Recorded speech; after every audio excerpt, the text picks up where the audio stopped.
Good evening, everybody, and welcome. My name is Sabir, and I direct events here at the Strand. Before we launch into a discussion of why I don't write and other stories, I'd like to share a little bit of history about the Strand. It was founded in 1927 by Benjamin Bass over on 4th Avenue's Book Row.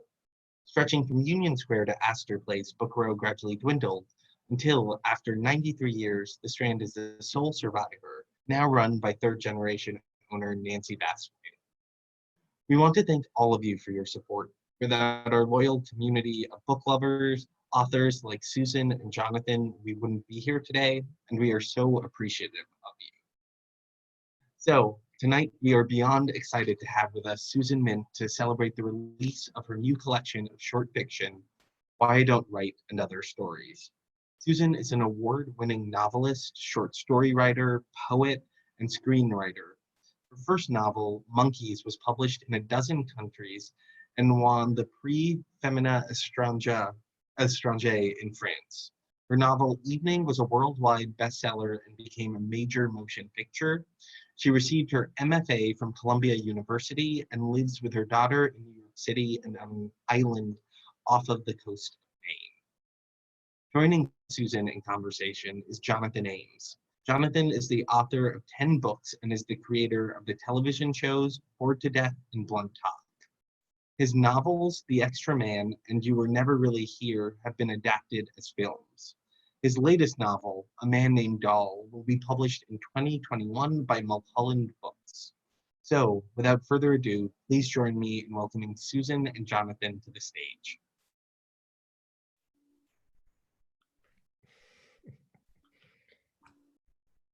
Hi, Susan. Hi, it worked. Okay. To anyone out there, neither of us, or at least I've never done something like this, but Susan's going to read a little bit at the beginning, and then we're going to have a Q&A. And before Susan reads, I just want to say I love this book. I hadn't read short stories in a while lately, but what she does in the compression of a short story has like so much life, the depth of a novel. The writing itself is beautiful. I just found myself very moved and transported throughout the book. And so I'm sure all of you out there will get it and love it and find Susan's other books, some of them if you haven't read, and just a brilliant writer and a friend for many years. So, so pleased to be here with you, Susan, and everyone out there. We don't see anyone, but anyway, so I turn it over to Susan, who's going to read some passages. Okay, thank you, Jonathan. Thank you to the Strand for hosting this event. It's my launch event for the book. The pub date was yesterday, so I'm excited to try to manage this. And I'm, it's nice to not have to, I mean, I'm happy to visit a bookstore, but not having to sort of leave my house in Maine at this moment is kind of a perk. So, the book,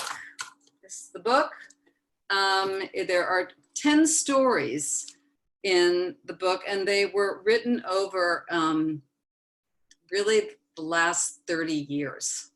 Not that I was working on them the whole time, but some of the stories, 4 of the stories were published back in the 90s. And then the other 6, probably I wrote in the last, I'd say 8 years. So it covers, and then some of the ones I wrote recently are set in the 70s. And so we really cover a lot of places and ground with the stories. So it's kind of a mixed bag. And I thought I'd just read. I think it's hard for maybe people to listen when you're not quite in the room. So I'm just gonna pick out a few, like 4 different selections from 4 different stories to sort of give you an idea about some of the difference and a little moment in each story. So the The first is from the first story in the book called Pole Pole, which is a Kenyan expression which can mean both take it slow and that's a shame. Like if you fall down and skin your knee, he'll say pole pole. And it's near the beginning of the story when a woman named Daisy, who's a documentary filmmaker, has met a sort of dashing and mysterious war correspondent in Nairobi, and has been with a group of people, and they go to a club, and he says that he'll drive her home. So she gets into the car with him. She's an American. They passed no other cars on the road, so the only light was the dim topaz bar cast by the headlights of his rattle-trap Jeep. Sometimes the road was paved with enormous black craters bitten out of it. Then it would revert to rust-colored dirt, polished hard with a deep rut, like a road beside a farmer's field. As the Jeep rounded a bend, it lurched off the road. She thought he had lost control. Then he applied the brake, and she saw they were in a pullover. She looked at the man, whose face was solemn, staring ahead. "What is it?" she said.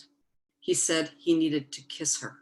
He said it still looking through where the windshield was detached from the hood to the darkness beyond the headlights. The direct statement stunned her and made her laugh. A direct statement often had that effect.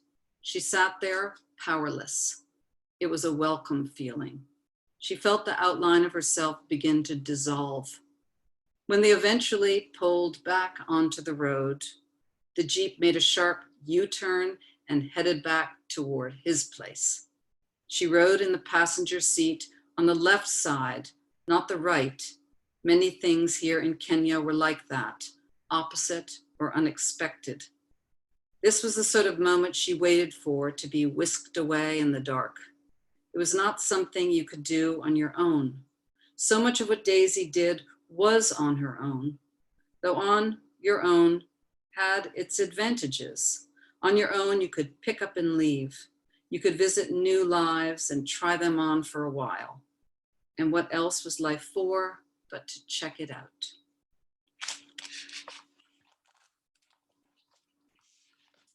So this is, next bit is from the short story called Occupied, in which a single mother who's a painter decides on her way home to her 8-year-old boy who's with the babysitter, she's on her bicycle, to stop by Occupied Wall Street, where the encampment was set up. And it had been there for a few weeks, and she used to be kind of an activist herself, but now that she's a mom and she doesn't really have the freedom to join the protest, so she decides to stop and see what's going on there down in Lower Manhattan. She's also goes back and forth with her observations of the protesters as she walks around the encampment, which turns out to be smaller than she thought it was. And she's having a sort of not very successful love affair with a man who she keeps trying not to think about, but does think about. When people were united in a cause, it showed on their faces. The expressions of people in a protest march were always impressive, purposeful, unapologetic, convinced. The people here, however, had the air of tourists on vacation or of travelers waiting for a bus. She was catching them in a lull, but they seemed ironically unengaged. None looked up as she walked by, only inches away. They smoked cigarettes, picked at pieces of sandwiches in tinfoil. One girl lay sleeping with her mouth open, unguarded and trusting, as if her presence was her offering. She saw an area of tinfoil covered containers, presumably where people were fed cafeteria style. Much had been written about the fluid mode of the organization. People had managed to band together Again, she wondered what the man would think of it. Then again stopped herself, aware now that fathoming the man's thoughts led her swiftly down a cul-de-sac to his indifference, obtuseness, and lack of love. She pictured instead the man's room where he'd first kissed her, first took her to bed. In the day, it was white with black accents. In the night, it was black with white. And in both rooms, there was allure and radiance. So her mind is occupied as well as the park. This page is from the title story. I had thought about, you often see essays by writers about, why I write, and I find that there are a lot of things in today's world that are like drifting bits of dandelion seed that like pass us when we're on the computer, or that keep us from kind of focusing on something. So, as someone with a daughter and living in the city, I find that there are a lot more reasons why one doesn't write, as well as why one writes. So this is very impressionistic. It's almost, some people have called it kind of a poem, because it's just this little iteration of the different reasons why one doesn't write. So it's a little part of the story.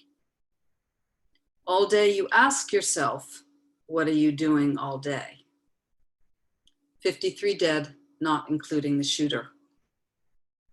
When you take the plant out of the plastic container, pull the thin roots to dangle down and place into the hole. Give it water. Tunnel, no light at the end of 1 hour, then another. The title of the song, Crawl to Me, Baby, Crawl to Me. Are you going to the march? As soon as you gave them a donation, they bombarded you with continual requests for more. Your balance total is, they heard back from the doctor. It was not good news. That's not what the fire marshal said. I walk around the city and listen to people as I pass them on sidewalks. Usually they are talking on their phones. Often they are not looking at where they are going. They are looking into their palms. You're in the wrong line. Your line is over there. The sweet air in the morning, warmed by the sun. She slammed the door and the molding cracked. How many coats of paint the wood had gotten was amazing. Headache, hunger, the thumping far below the floor. Death estimates ran from 100 to 500, but could not be confirmed. You write if you have to. And it goes on like that. And this last bit is from the last story, which is called The Language of Cats and Dogs. And it's sort of written from the point of view of the character is looking back on something that happened 40 years before, when she was a college student, and her professor, who she really got a lot of inspiration from, sort of, made a pass at her and disturbed her. So it's a bit of a Me Too-ish story, except that it ends up being much more about memory and how you remember, whether it's a traumatic thing or just a perplexing thing. And so this is just a couple of paragraphs about remembering things. You think you are done with an experience once it is over, and it is set into some version in a story, and there it will sit. But if you return to the experience many years later, because you are, say, urged by a movement in the culture to re-examine the treatment of women, an examination which seems to come every 50 years or so before it fades away again, then you might discover new details waiting for you unnoticed. What you do not know when you are young is that you may, as your life goes on, return to things that happened, and that the more you visit a thing, the more time you spend experiencing it in reflection, in memory, so that an event which took, say, an hour in your life may afterward be recalled and visited by you 50 times over, each time you remember it. Moments of happiness, such as the period one fell in love, may be remembered again and again, weeks worth if it was really a compelling thing to think about. And moments when one was shocked might be similarly preserved, not voluntarily, and exist in a freeze frame.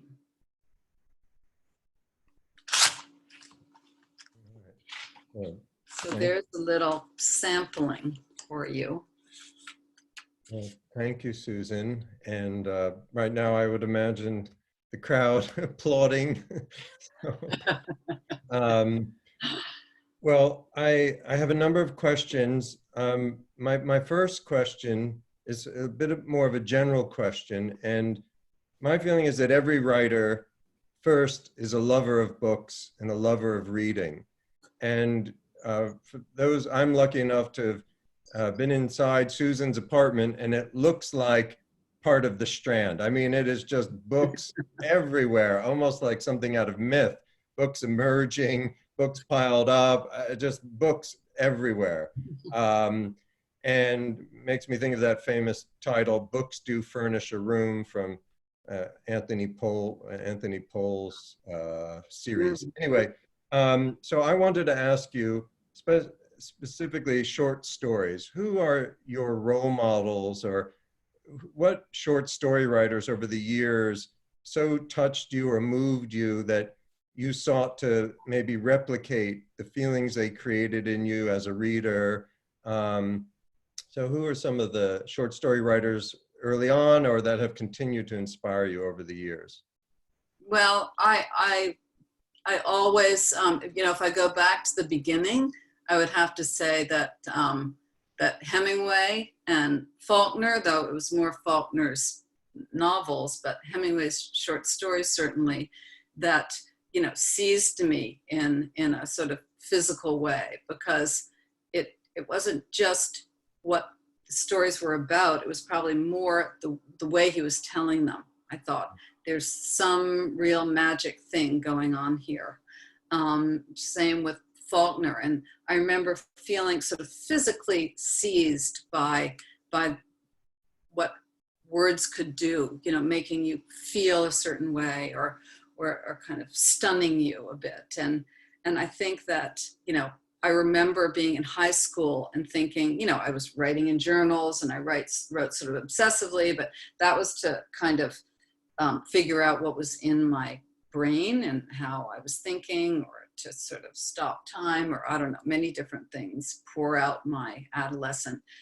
But I remember reading, it was Hemingway and Fitzgerald, Hemingway and Fitzgerald too, but Faulkner, that made me think I want to do that to someone else.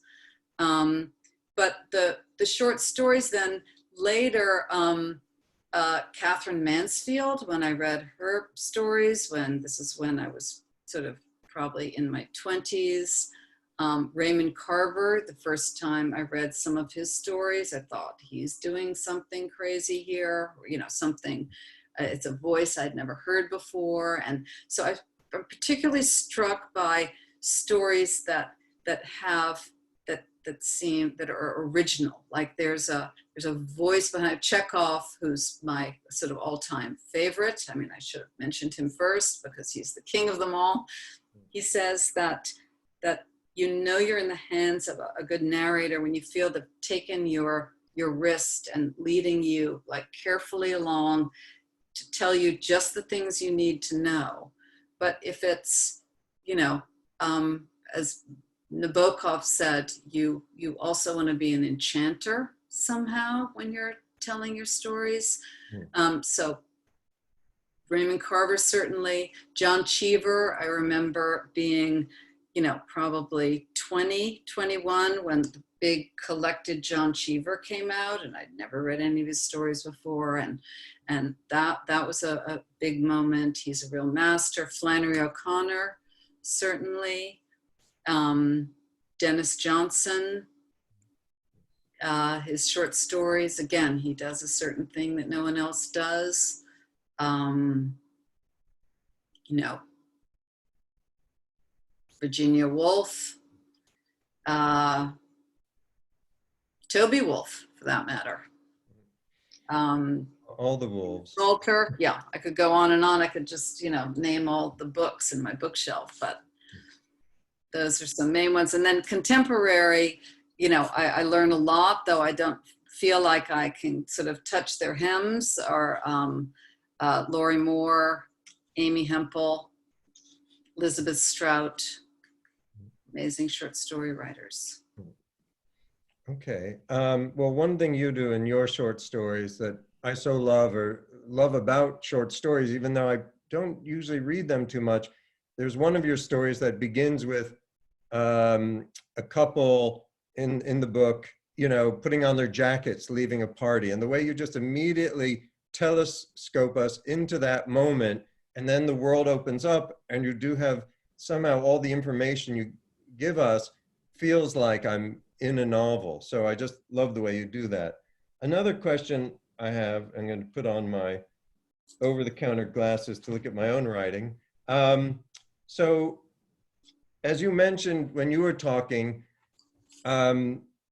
memory is very important to you, or it seems very important in the stories and people thinking back and revisiting the past, reliving the past. Maybe, as you described, something that took an hour, they've thought about now for 50 hours in their life, or a month. You know, the amount of time reliving it was longer than the actual moment. So I wanted to ask you, what was your experience in looking at these stories, some of which you wrote 25, 30 years ago, because these are fragments of your artistic past, but also fragments from your psyche, in a sense, where you were at that time. So how was it looking at these older stories, and did you revise them at all with who you are now? Or what was your experience in working with these stories from the past? Well, so the past stories, I actually had 10 stories that had been published or whatever that were not collected, not counting the ones that I wrote in the last like 10 years. And so I gave them to my editor, Jordan Pavlin, to whom the book is dedicated because she really helped put this all together. And she chose 4 that she felt were stronger. And I actually I didn't have any, you know, I only had them in the place that they had been published before. That was my only, I didn't have them online. I had to retype them like into the computer. In fact, my daughter helped me retype some of them, which was very nice of her. And if I changed anything, it was just a tiny bit. I thought I don't want to get into it. I needed to leave it kind of how it was then. I mean, there were a lot of, I could see, you know, I was very fond of a sort of sentence structure that maybe I hadn't noticed then. So I'd switch that a little. Or if I'm just repeated something too much, I kind of took that out. But Alice Munro, again, great short story writer, had said that she often will go back to a story and think, I need to fix this thing, but then you fix that and it throws off some other thing. And, you know, you kind of have to leave it in its moment if it was pretty much finished. Yeah, I think it's interesting just because of, as human beings, we change so much. And so Yeah. you So were I think the 25 stories years are, ago. It's so different from now, but to maintain the integrity of the story written then, you kind of can't necessarily bring too much of you from the now back into that. But what's interesting though, in the book though, even though some stories are from 25 years ago, some stories, you know, I think the last story you wrote in the last year or so, it does feel like all one voice. I don't feel, you know, that there is a continuity of your consciousness and your heart that is a through line. My next question is, that's good to know, Jonathan. I'm glad that they don't seem like they're all out in left field, you know. But yeah, they weren't, it wasn't planned as a collection. I mean, my last collection of stories was called Lust and Other Stories. And I was writing stories that were very much about sort of people in their 20s and 30s in a kind of urban situation, sort of bumbling, fumbling toward one another. Boys and girls, really, young men and women, I suppose. And I started looking at the stories in terms of each other. And there are 12 stories in that book and 3 sections, and there are 4 in each section. So then I realized, oh, there are 4 stories that are about the beginning of love. There are 4 stories that are about the middle, trying to you know, sort it out and make it work. And then there were 4 stories that are about after love or the end of love. So I really had organized those stories to kind of go together. Though they don't share any of the same characters or anything. So this was an interesting, in fact, I had the order in this book different right before it went into galleys. The title story was at the front, and it was in a different order. And we sort of, I looked at it with my agent and my editor, and we thought, actually, maybe you want to enter into a more narrative type story to start. Anyway, so that all was just kind of juggled at the last minute, or once I saw them all together. Yeah, well, it's interesting. It makes me think of, I'm not a musician, like putting an album together and Yes. the different structures, especially with the short story, as opposed to the novel, which is like maybe a prolonged opera. My next question is, and I feel like, I don't know if I read this in an interview with you years ago, or if you told it to me, so I might be misquoting it, but I think you once said that your subject was death, and that this was what you wrote about. And it sort of, in a sense, drove you crazy to always be writing about death. But you probably would have said this to me 20 years or so ago, around the time that Evening came out or shortly after. And what do you think of that? Is death? Well, I think that I usually, you know, just from, it's not that I set out to follow a kind of theme. It just, after a certain point, I could look at my work and see that there were kind of 3 main themes, I think. And I think they're desire, memory, as you mentioned, and death. So it's not only death. So one could say that each one could somehow be the same thing as the other being written about in a way. Yeah, well, there's both a beautiful and at times mournful sense of loss, whether it even be like in the title story, is it Pole Pole? Pole Pole, yeah.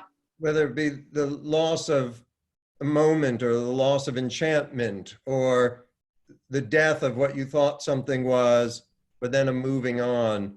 And so I felt that even within the stories about desire, men and women, love, that oftentimes there was a contemplation of loss, even I think in that story of the one with the couple putting on their winter coats.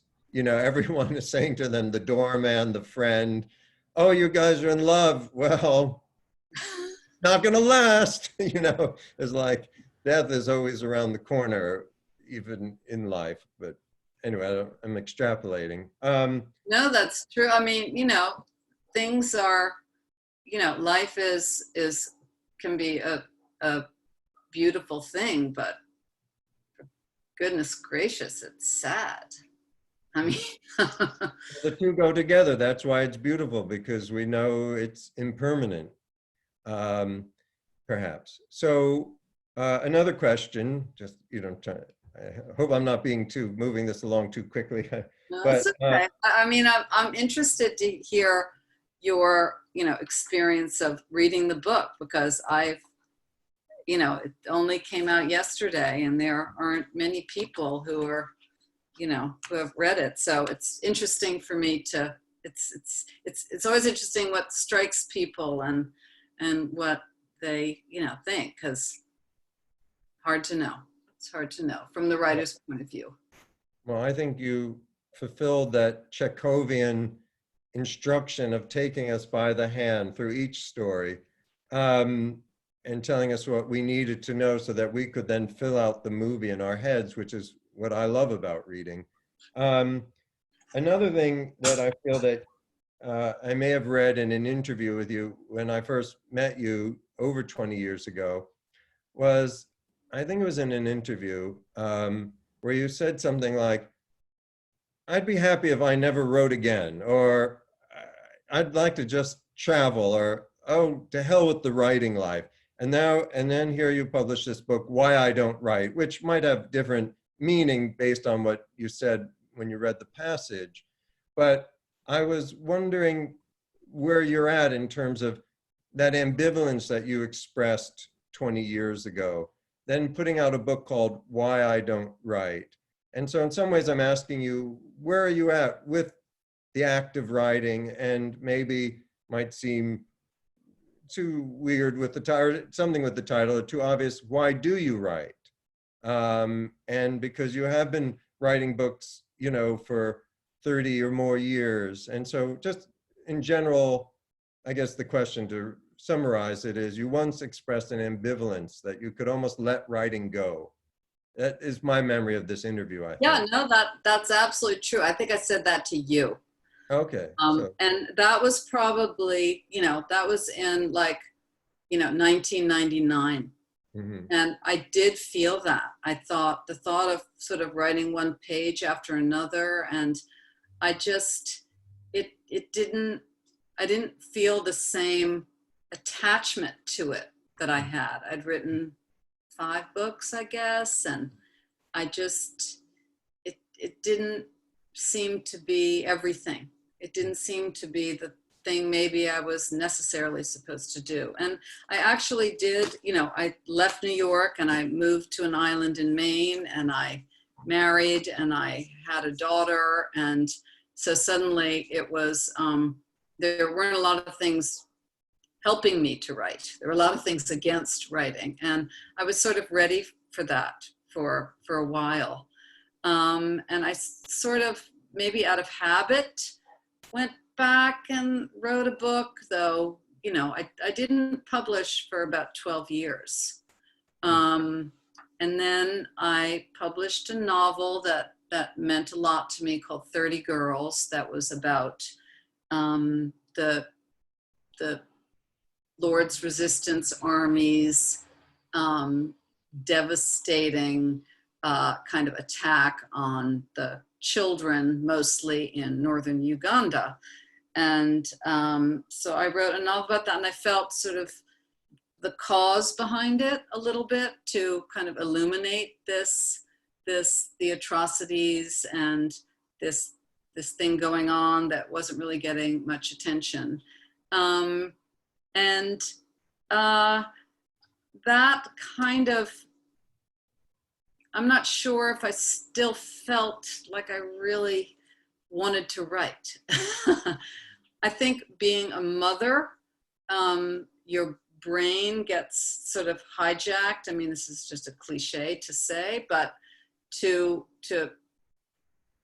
you know, looking after your child. And for me, the way I had written before I was a mother was to sort of vanish away from the world and immerse myself in my mind and be sort of aloof from things. But if you have, you know, a person who's needing you to look after things in the world, I mean, I kind of wanted to be dragged to the world, but it made it harder to write. So I think the return to writing and my sort of, I won't quite say pleasure in it, because there's a drive to write that isn't quite pleasurable, but there's some deep satisfaction to it. I've been, as my daughter's gotten older, she's 18 now, I've been able to make contact with that again. So I'm working on a novel, which is sort of 3 years overdue. I've been working on it for 6 years now. And I feel, you know, what's the word? Not attached to it, but I feel like I want to finish it. You know, I want to get to it. And I have a number of other ideas for books, some started, some not. And I feel like, you know, I've only got so much time, and I feel an urgency to write now that I maybe felt when I was in my 20s and 30s, but I lost in my 40s and 50s. So yeah, it definitely has changed. I've returned to my love for writing. Good. Well, you have, you know, such a gift with the sentence and conveying how human beings go through life that it makes it easier to be alive, or make one feel less alone when we read your story. So keep writing. And my final question before I open it up to the audience is, one of the things I noted in these stories, which I love, is the narrator is a little bit like a recording instrument. They walk, like with Occupy or some of the other stories, or a little bit with the story Listen or Why I Don't Write, is, and I'm going to project it onto you, that you're walking through life listening for snippets of dialogue, overheard things, and also visually glancing the world. And in The Secret of Joe Gould, the great Joseph Mitchell essay, Joe Gould was supposedly writing this book about the history of the world just by recording overheard snippets of conversation. And that if he could record all those, you would get the history of the world just from him listening in on conversations in New York City in the 1930s in the West Village. Anyway, I just wanted to ask you, do you go through life recording, listening, jotting these things down? Because it's one of the parts of the stories that I really love, is almost the casual, just, again, the radio signals coming at you. Well, I definitely do. I mean, I'm compelled to write, it turns out. You know, I can't even when I wasn't publishing, I was still writing all the time. And I have, you know, I have journals that I've been keeping since I was probably, you know, 13 or 14. And I think of them often as the place where I need to like jot down those things, you know, because you kind of, they're either arresting and you want to, you know, Samuel Butler said, "My thoughts fly so fast one must shoot them." Mm-hmm. Like birds, you know. But that's the same with thoughts, but it's the same with things you hear. And certainly now, if I don't put it down, I'm going to forget it. But sometimes those journals, I probably have about 160 now. Wow. I know, it's ridiculous. They're a place where I sort of, if I'm trying to work on a story, I can dump those things that are still coming at me, you know, that are things I want to either remember or puzzle over, or, you know, that are delightful or that are disturbing. Yeah, they're just all out there flying by. Yeah, I used to listen much more, and I think it fueled things more. And so I just admire that, because you get so much of the life from what you're picking up on. Well, I think we should move to the Q&A, and let me quickly try to read some of these. Let's see. Okay, audience questions. From Nancy, do you think beautiful art can come from this pandemic? Absolutely. In fact, I think probably we'll have a little more beautiful art than usual from the pandemic. I think people are being forced to think of things in a different way. They're certainly being made to slow down. There's a limit being put on things, and I think art flourishes with those criteria. Absolutely. And this one is from Jonathan, but it's not me. I was just like, wait, did I? So it says from Jonathan, what would you like the reader to take away from this collection? Well, I'd like them to take away what you just said.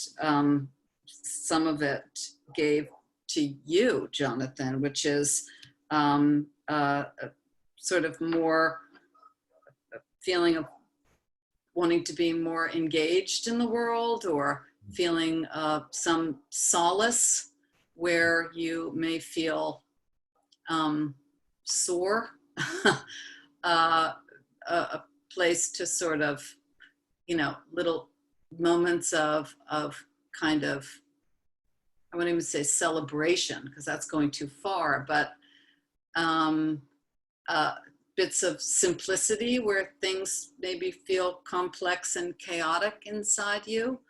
There was actually one of I was looking it up because I was thinking of this quote today, and I wanted to know exactly what it was that I saw very early on when I was writing, and I loved it. It's by Thomas Hardy, and he says, "The business of the poet and the novelist is to show the sorriness underlying the grandest things and the grandeur underlying the sorriest things."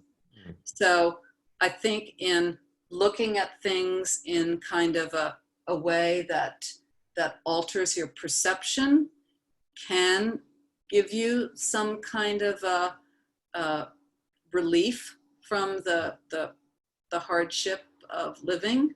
I think also I would hope, I guess, to do what is done by the writers that I read and love. And I feel like I'm connected to them. I feel like I've experienced someone else's mind or perceptions, which, we don't really do that much. And it's important for making you feel, part of the human race and not as alone. Yeah, there's a friend of mine's a wonderful photographer. I'll plug him. His name is Richard Sandler, but I felt looking at his photographs made me look at the world in a certain way. And reading your collection these last few days has made me want to look at the world in a certain way, or my own past, or to listen more. So I do think that connection with another mind is the great joy of reading. So here's a question from Carrie. I don't know if I'm supposed to mention the names or not, but I thoroughly enjoyed Lost and Other Stories and eager to read your new collection. Listening to the excerpts you've read tonight, I'm wondering if you feel the characters in Why I Don't Write could have offered advice and guidance to the characters in Lust. I don't know. The perplexities of life continue, I think, for me and my characters. One, as one lives more, one learns some things, and then you sort of advance to an area where one doesn't know these things. So, practical advice could probably be given, but experiential, what's the word? I don't even say wisdom, but the things learned from experience are really the most valuable thing than what someone can tell you, I think. Okay. From Erin, did becoming a mother change the type of stories you wanted to tell? I don't think so. You know, it kept me from wanting to tell them for a while. But no, it didn't change my brain. It didn't change my kind of psychology. You know, my psyche remains, you know, how it's been since I was, I don't know, when does your psyche stop developing? I think that's, you know, I'm stuck with that. Okay. From Paula, at the beginning of the event, when you were naming authors of short stories whose work you responded to, the older writers you named were a mix of genders, but when you got to contemporary authors, you only mentioned women authors. And then the person mentions that I love Amy Hempel, she wrote. Why do you think that difference was there? So I guess basically why in this later generation or of living writers, it's been more women because I particularly seek out women writers for the very reason that there are less of them, and there've been less of them historically. So I think, you know, not that gender determines the quality of work, but I'm interested in finding out what goes on inside a woman. And even though, you know, I love Anna Karenina, I want to hear about it from a woman and not about it from Tolstoy. I mean, it's one of my favorite books, but I still always felt like, is that really quite how, you know, because he was trying to get deep inside a woman's psyche. And I'm not sure he, you know, I think he wrote one of the most magnificent books that exists, but maybe he didn't quite get at that part correctly. So I'm interested in women who are paying attention to that sort of left out gap. Okay. From Jana, what's the difference between writing for the stage or screen as opposed to books? Are your goals different? The goal is always to write something as best I can, to, you know, to communicate, you know, all the things that we've been talking about. The form obviously is different. I think the reason why I would say I'm probably short stories were the things that I first started to write, and poetry some, and that's probably my, you know, the thing I feel like I can talk about the best and probably do the best, because I just relate to it the most. I love theater and I love movies, and so I've written both, but there's a different, they have a lot of other things going on. They have actors, they have visuals, they have three-dimensional movement, and in a book it's just words. It's only words, and that stripped down, you know, we in a book you can sort of think about the rhythm of how a story unfolds in the same way you can think of the rhythm of the way a story unfolds in a film. So there are some considerations as a creator that you do, but film isn't about putting a sentence together. Yeah, and neither is a play. And one of the things that, you know, why I want you to keep writing, of course, is I love your sentences. And I think of you because I also know that you paint. And so I feel in the craft, I get a sense of your joy in the making of a good sentence. And also your dialogue is really strong. So I could see that where also, though, you know, your screenwriting and such. Yes, dialogue intersects certainly with plays, but it reads different on a page than when it's, as you know. Yeah, but your ear is so good. We have a little bit of time. I'm going to jump ahead. I don't mean to cut out any questions, but there's something from your sister. So I thought, No. wait, let's Which see. one? Carrie Bell, to Mhm. all panelists. I am one of your sisters. We shared a bedroom throughout our childhoods. You were writing plays in 3rd grade, writing throughout grade school. What many people don't know is what a great painter watercolorist you are. All right, well, that's not a question, but I just thought you'd like to hear from your sister. And That's okay. very nice, thank you.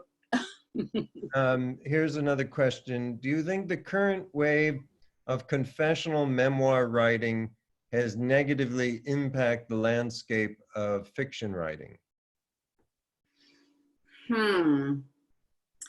Yeah, I teach workshops, and there's students of writing always are very concerned about whether something is fiction or nonfiction, which I don't really, it doesn't matter that much to me. I mean, they're obviously different.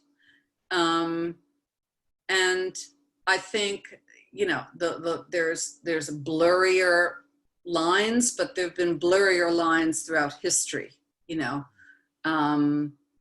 And so what was it? Does the confessional affect the fiction? Was that what it was? The landscape of fiction writing negatively impact the landscape of fiction writing? I don't think so. I think, you know, bottom line, I mean, I'm going back to the sentences again, that the subject is obviously important, but if it's about crafting your sentences, about building your bricks one at a time. I think Toby Wolfe said that. Writing a story is like making one brick after another, and then another brick and another brick. So what someone is doing in memoir writing is they're building bricks also. They're just tied to having it to be theoretically something that happened in the world. Yeah. So we're in kind of two different departments. And obviously, I mean, it's a larger discussion because so much memoir people do fictionalize, and you can't fully get at the truth. I know as a former essay writer, I was anyway, but and they've okay. So from Eric, are you a reader first or a writer? I think I'm a writer first, but well, just maybe, you know, 1 centimeter ahead of being a reader. There's another question. You can't be a writer and not want to be a reader. You know, it's like, this is the thing you're doing. So reading is how to find out how to do it. Yeah, I know that's you know, like reading. Yeah, there's no other way. It's the instruction manual. Like what I noticed in one of your stories, and it's something I don't do, is sometimes like you will break up the paragraph with a double space, and then a paragraph will sit by itself, and then a double space, and then sometimes the paragraphs are all weaving into each other, and that double space is very nice. And I'd like to somehow use that. I get caught up in, I overuse the word so, I drive myself crazy with the word so. There's another question, what are you working on now? But you mentioned that you're working on a novel. And I'm working on a novel that actually is, I've been working on it so long. It was supposed to be a novella. It was going to be short. And there are a number of things. In fact, there's one little story in this book. It's the shortest story in there called The Torch. And it's just 3.5 pages. And it's about a woman on her deathbed calling out for a man other than her husband who's sitting there. And that little idea turned out to be a, 300-page novel called Evening. Oh, okay. So I sort of expanded on that story. I changed it a little. I made the husband not there. And so there is as I was working on this novel, just in order not to drive myself insane to go so long without sort of finishing something, producing something, the short story Occupied about the character Ivy going to visit is an outtake from the novel that I'm working on, which is, it just got longer from a novella. It sort of is like 3 times as long as what I thought it was going to be. Not that it's even going to be that long, but so. Yeah, I love the ending of Occupied, the story. I don't want to give it away to people, but it caught me unexpectedly, the way life does or fiction does. And so I thought that was brilliant. Another question is from Thomas Hardy. No, that was just a quote, because he's not alive. From Renee, and I think maybe this might just be about the last one, perhaps, or almost the last one. Hello, and thank you for this privilege to see and hear you talk about writing. How do you think the business of NYC and the solitude of an island in May differ in how they affect your writing and your experience of writing? Well, just as long as there isn't construction going on next door, as there was in the apartment next to mine in New York for about 1.5 years. So I heard, terrible noises all the time. It's really a matter of, when you sit down to write, the world must vanish. And, in New York or in Maine, is it easier to sit down and let the world vanish? It depends. One has the sort of outdoors beckoning. The other maybe has the urban beckoning. And it's just how much you can shut out those voices beckoning you, because it doesn't kind of matter where you are. You're going into your head and creating something there. Yeah. I think we have time for one more. So I saw that you went to Columbia. This is from Emma. I'm about to start an MFA there in September in poetry. What was the most useful thing that came from your graduate degree? Well, I applied to Columbia in the graduate program, sort of feeling like, well, I want to keep writing, and maybe that will be a place that I can keep doing it. And I had a lot of sort of imitative stories that I'd been writing. And I wanted some sort of, I don't know what, I felt like I needed someone to tell me that's not good or that's good. I just wanted to look at it more. And I got there, and for me, it was like a banquet. There were like real live writers, which I hadn't known before, who I could see their books, but then I saw them in person and I thought, oh, you can be sort of a, not especially articulate person who can write something very well like it. So that seeing the reality of like a writer whose work I knew and seeing them in real life, that worked. And it also was very helpful to be in a workshop and read other people's work that was sort of in process also. So, if you're only reading Chekhov and, Hemingway and Virginia Woolf, you sort of think, oh, I don't know, how can I even begin here? But if you're seeing what other people, how work looks when it's in its early stages, it gives you a kind of hope. You realize, okay, it starts out very messily. And learning that was really helpful. And then just, you know, as I was just keeping my ears open when someone say, well, there's this writer and I hadn't heard of that writer, I'd go look it up. Or, you know, someone would say this writer's great, and I'd look and I'd think, no, I don't. Like, you know, you want to refine your own taste, and in that way get closer and closer to what it is that you individually, you know, have to offer, because we each have our own thing that no one else has. And so it helped sort of push me there. I know that there were some people, there was one woman in the class, I remember she was so undone by criticism of her work that she just withdrew. You know, she wasn't ready to be, you know, put through the ringer, which, you know, can kind of just help you strengthening your own, you know, commitment to what you want to write about. So good luck.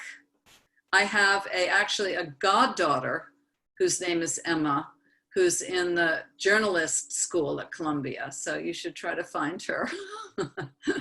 I think to any students of writing out there, if you can go to graduate school, you should almost see it as a time, such a gift to yourself to have 2 years, almost like a spiritual retreat to really explore art. But anyway, I know it's 7:06, 5:06 here in Los Angeles. I was getting into 8:06 here. 8:06. Yeah. I know Mountain Time, Central Time, Grand Central Time. I think maybe we should, Sabir, are you there? Yes. Yes. Oh, this is so fun, these screens. So I turn it back over to you, and thank you, Susan, for your beautiful book. Or maybe, Susan, you need to say thank you, so I'll shut up.